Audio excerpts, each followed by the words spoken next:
is Yortzeit.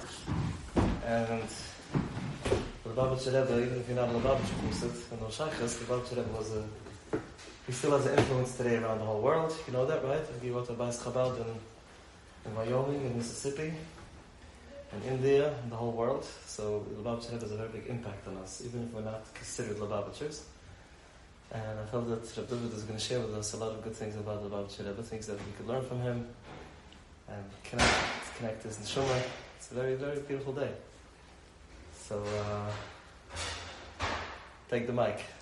Yeah, so, good afternoon. I understand that usually the classes, or whatever you want to call it, goes, is a topic and is discussed and elaborated on.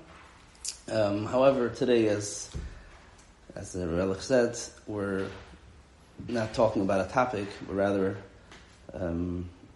dedicating this on the Lubavicher Rebbe.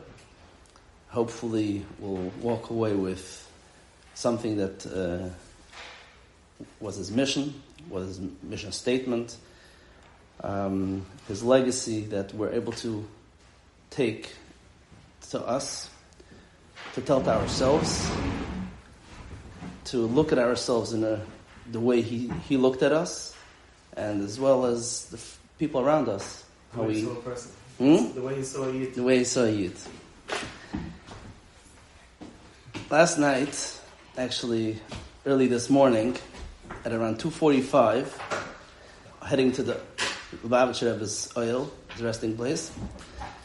So in the car, I was decided, let me listen to something. Someone was sharing a story that he was involved, and I believe it's a very, very powerful story. And I want to start with that. He was this mashpia, Rebbe Asher. He was a bacher in yeshiva about 32 years ago. Yeshiva bacher in Melbourne, Australia. In those days, whenever the Lubavicher would speak, there would be a live hookup all around the world. Probably the first Rebbe that actually his Farbrengens, his speeches, his talks was broadcasted on radio, eventually TV, satellite TV, which was the newest invention in the 90s, beginning of the 90s. So every Farbrengen there was a hookup. You were able to call in, or sometimes the yeshiva would put the phone on a loudspeaker and everyone would listen. So it was the end of the summer. The camps, or a camp, came back from after they finished the session, and it came to daven by the Rebbe, Mincha. After Mincha, it was like a rally. The Rebbe spoke to the kids. And they were listening in the yeshiva in Melbourne to the talk. At that time, in Melbourne yeshiva, somehow, he says that he doesn't even remember how, but a young boy from background ended up in yeshiva. He came, he wanted to know a little bit about Yiddishkeit. He didn't know anything. He grew up, as they call it, unaffiliated. And they started teaching him, and he liked it very much. And he stayed another day. So he was there during that hookup, listening to the Rebbe. Now, he didn't understand Yiddish. The Rebbe spoke in Yiddish. So there was someone translating what the Rebbe is saying in English, between the talks. That was Parshas Va'eschanan. The Rebbe was speaking about the Aseret HaDibros, which is in Parshas Va'eschanan the second time, that it starts off with Anoichi Hashem Elokecha, which is the fundamental of Yiddishkeit. Hashem saying, I am your God. And it finishes off by saying that you should not be jealous of anything that your friend has. Anything. And he explained that it means even like a little tiny thing, even a penny. I think he said even a penny. And he connected these two things, that just as important that is for us, the Anoichi Hashem Elokecha, connecting and knowing that Hashem is our God, so too this little tiny thing of thinking about another person and not being jealous about another person. It's not something between us and Hashem. It's something between us and a friend. And even between us and a friend, they're like so insignificant. Nonetheless, it's in the same Aseret HaDibros and it's very important. After that talk, the boy comes over to these Bachrim and tells them he found 2 coins. Now, these 2 coins together was worth less than an Australian dollar. So he asked them, what am I supposed to do? So they told him that, you found a coin, in very insufficient amount. You can just, halachically, you can either take it to yourself or put it in tzedakah. So he decided he's going to put it in tzedakah. After that, he comes back and he's like, the Rebbe just spoke about, how important it is, all these little details. I want to write a letter to the Rebbe and tell him that I listened to this talk, and the result of that, I put these 2 coins in tzedakah that I found. The Baruch Hu telling him, listen, it's very nice what he did, but talking about, it was 91, which is, after 40 years of the Rebbe being Rebbe, the Rebbe was overwhelmed. They used to say that there's the 2 people that got the most mail in the United States. The president and the Lubavicher Rebbe. Every day, the mailman would bring a huge sack of letters that with requests and brachas and questions. So, like, your little boy, it's very nice what he did, but you're going to, send a letter to the Rebbe. The Rebbe doesn't have time, so, let it pass. But he insisted, no, I want to write a letter to the Rebbe. Okay, if he insists. So he sat down, he wrote up the whole thing, and in those days, it was before the days of email, they used to fax the letter to the Rebbe. A few hours later, there's an answer. Wow. The Rebbe answered this boy's letter, and the Rebbe says, Ashrei, which means it's beautiful of you, however you want to translate, huh? Ashrei is more like glick, yeah. That you were able to return this thing, and the Rebbe told him, how, at another point, how to continue his life in such a way, but it was very, very, very beautiful answer. And when I hear this story, I was reflecting on it, and I'm like, wow. I believe in this story there's 2 very, very powerful messages. First message is the obvious message, how even a little tiny thing, taking 2 pennies, let's say in American currency, 2 dimes, and putting it in the pushka, that it's so important and it's so significant that the Rebbe noted it. And the second thing, which is also very amazing, the fact that this little boy writes a letter to the Rebbe, and the Rebbe takes the time. As we said, he was very, very overwhelmed with a lot of requests. Here's a shliach, he's running the Chabad house. Here's a person who has a health issue, it needs a bracha, and here, a ton of things. And he takes the time to respond to this boy's question and give him not a question, but a letter, and give him a response. So, these 2 points is not, I believe, the way I internalized it. It's not just 2 separate points. I believe it's one thing which I want to discuss it for a few minutes, and I think this is the message that we can walk away with. Just to add one more little thing, last night, it was Gimmel Tammuz, the Rebbe's Yortzeit, so everyone was posting pictures on status and things. Someone posted a beautiful picture. The Rebbe is standing by himself, no gabayim, no anything, people around him, just standing and talking to 3 little boys, maybe 5-year-olds, standing like this. And I felt the same feeling. Wow, the Rebbe, who has the whole world on his shoulders, is stopping of his routine on the way of probably walking to shul and talking to these 3 little boys. And the question is, what is so amazing about this thing? And how can we learn from it?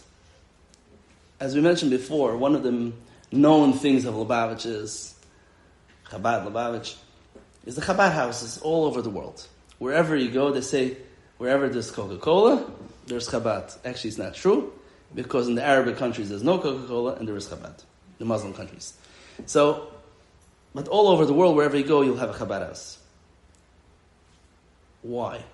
Why does a person, a young couple, sometimes with a baby, sometimes without a baby, leave their family, leave their friends, leave everything behind, and move out to a foreign place. Sometimes they don't even know the language properly. They learn it as they go. And they go there to open a Chabad house. What's the drive? People wonder all the time. Why? Why are they doing it? What is the message that the Rebbe gave us that all the shluchim are excited to go and open a Chabad house? And another thing is, it's not just shluchim, but every single bacher in yeshiva, on Friday when they have off time, they finish 12 o'clock, we finish yeshiva. So instead of going to swimming or biking or whatever, we go to Manhattan or Tel Aviv or wherever it is, where you can find Yidden, which are not from, and we offer them to put on tefillin. The girls offer the ladies Shabbos candles. It's another thing which is very, very interesting, which many, many people question. Why are you doing this? I've had this question numerous times. How many Baal Teshuvas did you make? Did they become from? Oh, they didn't become from? So what's the point? They put on film and what? What now?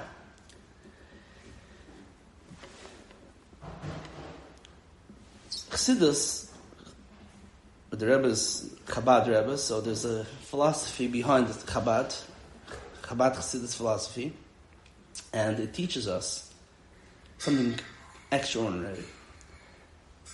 A Yid is not just another creature on the world. There's billions, I don't know the number of people, there's animals, and amongst them there's Yidden. There's something very unique about a Yid. A Yid, as we all know, has a neshama. And as it says in the Tanya, which is the base of the Chabad Chassidus, a Yid's neshama is literally part and parcel of Hashem. Chelik elikam imal mamash. It's part of Hashem. By internalizing that thing, that we all have a neshama, every single Yid has a neshama, which is part of Hashem, we start viewing a Yid very, very differently. It's not just another creature.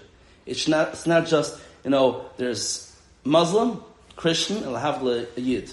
No, there's something very, very different. There's something, a creature who is walking around, but he's not just a creature, he's part of the Creator. Within him, he has a neshama, which is part of the Creator. And how does the Yid connect to Hashem? Through mitzvahs. So, a lot of times when we grew up, as I said, I grew up Hasidish, what I was taught many times was there is a picture-perfect person who we aim to be like that person. We want to be like, wow, you see, this is the ultimate Jew. And I want to be like him, or like her, this Rebbetzin, this, amazing person. And sometimes as we go on our journey, we have our ups and downs, which is normal, which is the way Hashem made us. And suddenly we realize, we're not getting to that picture-perfect Yiddishkeit that we're dreaming of. Sometimes days, weeks that we have we're in a down. We're not successful in doing what we think we should be doing. And we give up. Because we were always taught this Yiddishkeit. There's a Yid. But the answer is, there's no such a thing as Yiddishkeit. There's 613 individual mitzvahs. And every single mitzvah is another opportunity to connect to Hashem. It's another opportunity how this Yid, this neshama, walking around is able to reconnect to its source, which is Hashem himself. So, yes, I feel sometimes, I'm not able to get to that level that I'm dreaming of, but I'm not meant to get to that level. I'm not expected to get to that level.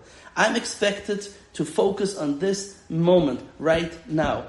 Me, no matter who I am, no matter what I did yesterday, no matter what I'm going to do tomorrow, right now, what can I do to connect to Hashem?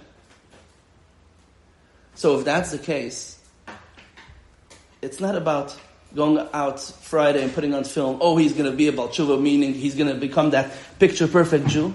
It means right now, I have the opportunity to put on film to another person. I have the opportunity to offer to another fellow Jewish woman candles she should light Friday night. That is what I'm doing right now. Now, after that, maybe there's going to be another mitzvah.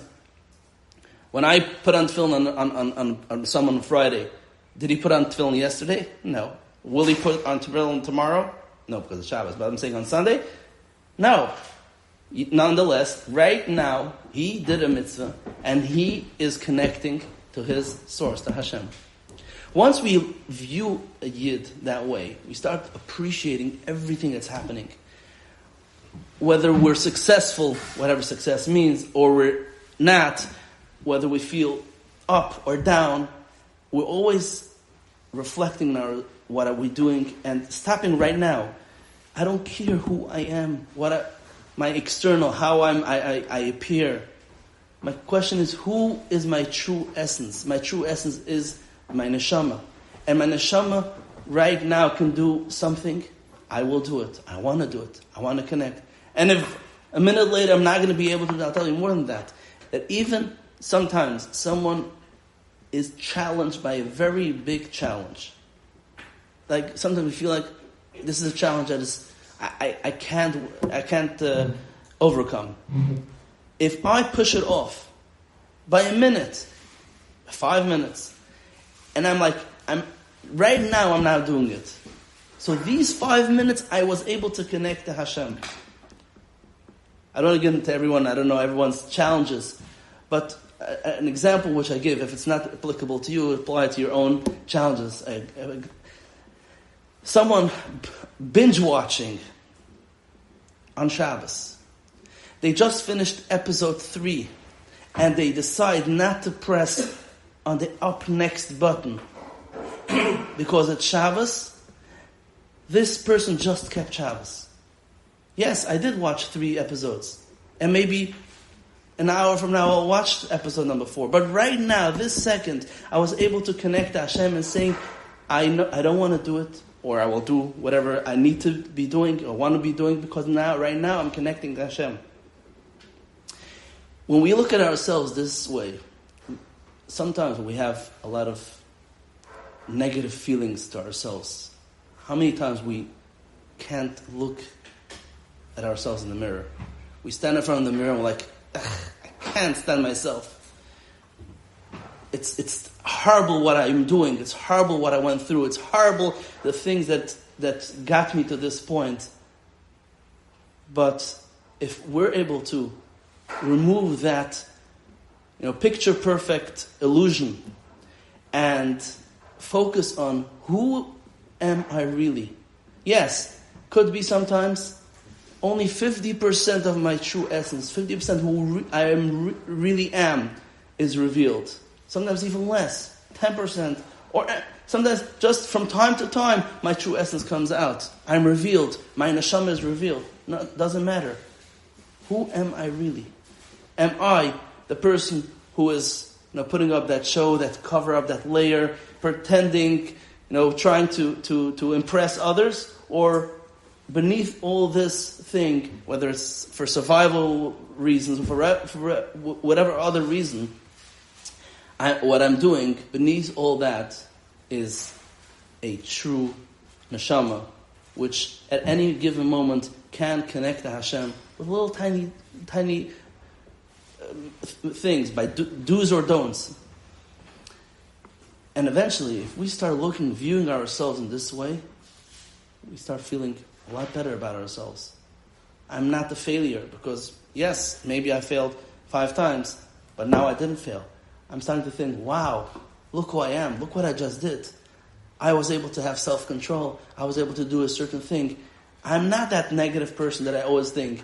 I'm not meant to be that perfect person. So if I'm not the perfect person, I don't get depressed. I don't get disappointed. I don't want to hate myself. And the same is also when we look around. Sometimes we look at other people and we like, oh, this person is like this, is like that. That's because we have a certain image how this person is supposed to look, and we see the person is like in a certain way, and we're like, this doesn't fit my narrative of a normal person. But if we start believing this idea that there's details, there's neshamas, there's moments, and every single moment, every single person can do and should do what they could do at this moment, we start appreciating ourselves, we start appreciating the people around us. We see the beauty in every single person. I'll give you an example. Just right now, as I was driving, a girl, actually she just got divorced. Unfortunately, she's went through a lot in her life, and at this point, she took a turn. She took off her sheitel, wearing pants, just recently. She sends me a message asking if I guess she needed money. She got money from someone helped her with money. So it's not earned money, it's money that someone gave her as like tzedakah. Does she need to take meiser from the money? And I'm like thinking to myself, wow, that's impressive. You look at her, purple hair. She doesn't look like someone who cares about meiser. And yet, when I told her that even in such a case she has to give meiser, she's like, oh, I always give meiser. I just want to know in this specific case, giving meiser from earned money, like, wow, that's like. I had a similar story. The Chalamoid Pesach, someone calls me and he asks me if he can take a haircut. He's let's put this, he's not religious.